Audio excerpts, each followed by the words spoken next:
ભરૂચ જિલ્લામાં ડિજિટલ એસ્ટેટનો એક ચોંકાવનારો કિસ્સો સામે આવ્યો, જેમાં ઇખર ગામના તબીબને મોબાઈલ પર વિડીયો કોલ કરી digital arrest telephone regulation authority of India CBI તેમજ આરબીઆઈના અધિકારીઓ તરીકે ઓળખ આપી તેના 14 લાખ રૂપિયા 24 કલાકના વાયદે બીજા એકાઉન્ટમાં ટ્રાન્સફર કરાવી લીધાનો કિસ્સો સામે આવ્યો છે। આ બાબતે સાયબર ક્રાઇમ પોલીસે ફરિયાદ નોંધી તપાસ હાથ ધરી છે। હાલમાં ડિજિટલ અરેસ્ટ કરીને સામેવાળા વ્યક્તિને ફોનથી જ ટોર્ચર કરી કે વાતોમાં ભોળવી લાખો રૂપિયાની ભેજાબાજુ ઠગાઈ કરતા હોવાના અનેક કિસ્સાઓ સામે આવ્યા છે।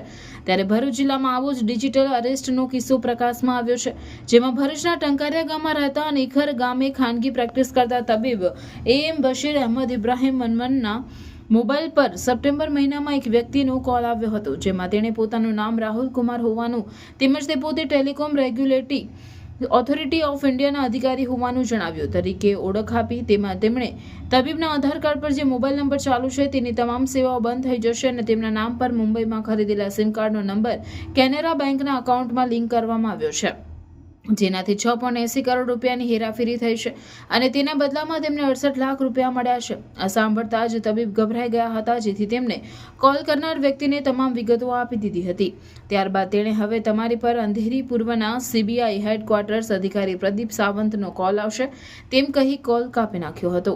આ કોલ બાદ બીજા દિવસે તબીબ પર વિડીયો કોલ આવ્યો હતો, જેમાં તેમની સાથે પોલીસ અધિકારીનો ડ્રેસ પહેરેલા વ્યક્તિએ તેમને પોતે સેન્ટ્રલ બ્યુરો ઓફ ઇન્વેસ્ટિગેશનનો અધિકારી હોવાનું જણાવી તેમની ધરપકડની ધમકી આપી તેમને ડિજિટલ અરેસ્ટ કરાયા હતા। આ ઉપરાંત તેમનો ફોન જ્યારે પણ આવે ત્યારે ઉપાડી લેવાનો નહીં તો ધરપકડ કરશે તેવી ધમકી આપી હતી। ત્યારબાદ તેના ખાતામાં કેટલા રૂપિયા છે પૂછતા તેમણે 15 લાખ હોવાનું જણાવ્યું હતું।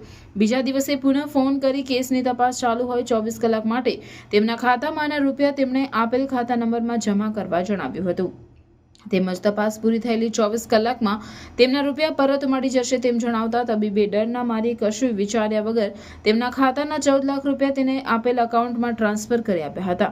જો કે ઘણો સમય વીતી જતા પોતાના રૂપિયા ખાતામાં પરત નહીં આવતા ઠગાઈ થઈ હોવાનું માલુમ પડતા તેમણે ભરૂચ સાયબર ક્રાઇમ પોલીસ મથકે ફરિયાદ નોંધાવી છે, જેના પગલે પોલીસે તપાસ હાથ ધરી છે।